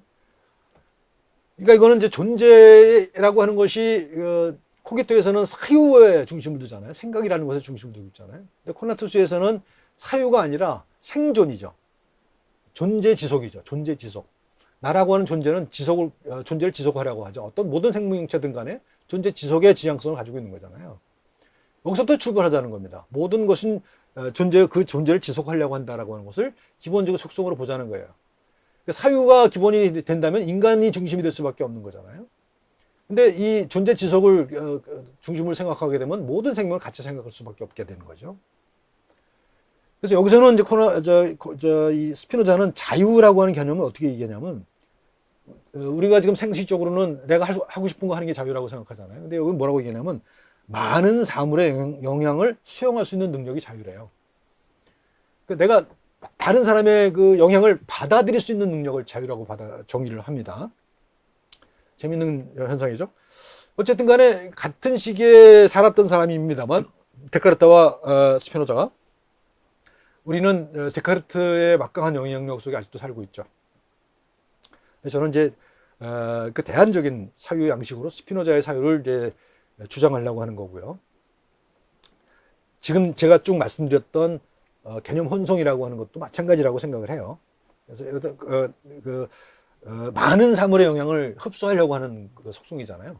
개념 혼성을 한다는 게, 그렇죠? 더 많은 자유를 확보하려고 하는 거라고 저는 생각을 합니다. 그리고 이것은 뭐 비슷하게 우리 동아시아의 사유하고도 좀 연결지어서 설명할 수 있지 않을까 하는 생각을 가지고 있습니다. 그 정리하면 이렇습니다. 사회생물학이라고 하는 것이 이제 여태까지 이제 경쟁, 협동, 변이 선택, 자연 선택, 적자 생존, 보이지 않는 선 이런 걸 갖고 얘기했잖아요. 생명사회 인문학, 제가 대안적으로 주장하려고 하는 것은 공감을 확장하는 것, 서로 다른 것들이 서로 교접하는 것, 그 다음에 생명이라고 하는 현상과 문화적 현상을 서로 연결하려고 하는 것, 사회생물학이 보이지 않는 선을 강조했다면 생명사회 인문학은 따뜻한 선을 강조하자, 서로 연결되는 그런 연결성을 강조하자라고 하는 얘기입니다. 그래서 몸의 문제를 푸는 생명사회 인문학이라고 이렇게 제목을 붙여봤습니다. 생명이라고 하는 현상, 사회적 현상, 그다음에 인간의 현상 이런 것들이 있죠. 몸에 대한 알매 구조는 처음엔 기계로 생각했고, 그 다음에 진화의 관념이 나왔고, 그다음에 유전, 면역, 인지 같은 것들이 나왔죠. 이런 것들이 나왔는데, 제가 사회생물학은 기본적으로 진화라고 하는 것을 중심으로 설명했던 것이고요. 거기에 유전의 메커니즘을 같이 설명했던 거잖아요. 제가 이제 달리 보기의 관점에서 이제 유전을 달리 보고, 면역도 달리 보고, 인지도 달리 봤을 때 사회생물학이 주장하는 것과는 전혀 다른 그런 것들을 얘기할 수 있다는 겁니다. 이거 넘어갈게요. 그 시대별로 우리가 문제를 푸는 방식이 달라져 왔다는 얘기를 하는 거거든요. 고대 17세기, 19세기, 20세기, 21세기에 달라요. 그래서 지금은 그 뭐랄까 융합, 컨버전스라고 하는 것과 또는 창발이라고 하는 것이 강조되는 시기다라고 하는 거예요. 그러니까 요 컨버전스와 이머전스라고 하는 것이 이제 중요한 시기가 왔다라고 하는 겁니다. 자, 몸 얘기를 다시 한번 할게요. 몸이라는 것은 혼성 공간이다. 지난 시간에 우리 몸이라는 시공간의 진화 이런 얘기 했잖아요. 몸을 시공간으로 봤잖아요. 시공간이라는 것이 결국 혼성 공간이라는 거거든요. 근데 조금 관점을 달리 보면 이렇게 볼 수가 있어요. 우리 몸이라는 것은 내 몸이 세상을 알죠. 내 몸속에 들어가 있는 나라는 어떤 화려한 존재가, 유령 같은 존재가 세상을 아는 건 아니잖아요. 몸이 바로 나 아닙니까? 그러니까 내 몸은 내가 아는 것의 주체예요. 몸이 알아요, 세상을. 그죠? 그 다음에 또 우리는 대상이기도 해요. 몸을 우리가 알아야 되잖아요. 몸을 알죠. 그 다음에 이 몸을 통해서 세상을 살아가잖아요. 삶의 주인이기도 합니다. 또 이 몸 속에서 세상을 살아가는 장이기도 해요, 몸은. 그러니까 몸이라는 것은 이렇게 아주 복잡한 혼성 공간이다라고 하는 겁니다. 뭐 시간의 혼성이기도 해요. 뭐 여러 번 설명했습니다만 진화, 생애 경로, 서사 이런 것들이 이제 질적으로 이제 모이는 곳이기도 해요. 시간적인 그런 경험들이 시간의 경험이죠. 그러니까 몸이라고 하는 것이 그 속에 시간을 담고 있는 거잖아요. 이런 여러 가지 종류의 시간, 진화라고 하는 뭐 수십억 년의 시간, 그다음에 생애라고 하는 한 100년 남짓의 시간, 그다음에 그 안에서 이제 의미를 창조하는 그런 시간들이 이제 혼성되어 있는 것이라고 생각하고요. 이런 것들을 담는 개념들을 혼성한 의학이 이제 저는 이제 생물 문화적인 의학, 또는 다음 시간에 설명할 것 같은 그 건강 발달 모형 이런 건데, 그래서 이것을 이제 그 기계적인 메커니즘으로 설명하는 의학을 생물의학, 의학 1.0이라고 제가 했고요. 그 다음에 이제 생물학적 현상일 뿐만 아니라 심리적인 현상, 사회적 현상을 합친 거를 설명하는 것, 생리심리사회 모델을 받아들인 의학을 의학 2.0으로 했고요. 생물적인 현상과 문화적 현상을 합친 걸로 보는, 생의 경로 발달, 건강이 발달하는 과정으로 보는 의학을 저는 의학 3.0이라고 생각을 했습니다. 그래서 앞으로는 이제 의학 3.0의 시대가 온다, 라고 하는 주장을 하는 거죠. 이런 그 개념적 혼성들이 이렇게 이루어진다는 겁니다. 물리적 현상, 생리적 현상, 그 다음에 윤리라고 하는 것도, 가치라는 것도 이렇게 있고요. 철학으로도 이렇게 된다는 거예요. 그래서 그 속엔 기본적으로 이야기라는 현상이 있고요. 문제를 풀어가는 과정, 그 다음에 실천의 과정이 포함되어 있다라는 겁니다. 정리하겠습니다. 우리 세상을 보는 방식은 한 가지로 고정되어 있지 않다. 달리 볼 수 있는 방법은 여러 가지가 있다. 달리 봤을 때 새로움이 창출될 수 있고, 새로운 세계의 청사진을 만들 수 있다는 겁니다. 그래서 달리 볼 수 있다는 거고, 사회생물학 얘기를 했습니다. 사회생물학이라는 것은 기본적으로 진화 논리를 응용한 것이고, 그거를 이제 사회적 현상에 확대 적용하려고 한 것이다. 그래서 사회생물학에 대한 논쟁이 많이 있었고, 지금도 진행 중이다라는 얘기를 했고요. 사회생물학은 진화생물학을 중심으로 이제 세상을 설명하지만, 진화생물학이 아닌 다른 생물학을 가지고 설명할 수도 있다. 그것은 유전, 면역, 인지 같은 것들, 이런 것들은 사회생물학 못지않게 어떤 그 우리 인간의 경험 또는 사회 현상을 설명할 수 있는 그런 근거가 될 수 있다라고 하는 얘기를 했고요. 그것에 못지않게 우리가 그 수천 년 살아온 우리 동아시아 전통도 우리 속에 섞여 있다. 그게 이제 천지인 사상이라고 얘기를 했고요. 그리고 이런 사유 유형이 이제 우리 속에 깊숙이 들어가 있고, 뭐 대표적으로 우리 한글 구조 속에도 들어가 있고, 우리가 발달시키고 있는 우리 IT 산업이라는 것도 사실은 이 한글의 천지인 구조에 엄청난 영향을 받고 있는 건 아니냐는 거죠. 우리 속에 그런 게 있는 것이고요. 그다음에 그것만 있는 게 아니라 우리는 또 근대 과학을 받아들였잖아요. 이제 그런 이지적인 것처럼 보이는 그런 것들도 혼성시킬 수 있다. 혼성해서 새로운 혼성을 만들어낼 수 있다는 것이고요. 그래서 그런 혼성을 만들어내는 것이 앞으로 우리의 나아야 될 길이 되어야 되지 않겠나 생각합니다. 그래서 그것을 저는 사회생물학이라고 하는 것이 이제 1차원적인 구조를 가지고 있었다고 한다면, 생명사회 인문학이라고 하는 그런 새로운 구조로 다차원적인 그런 구조로 발전해 나가야 된다라고 하는 주장을 오늘 이 시간을 통해서 했습니다. 감사합니다. 여기까지 마치겠습니다.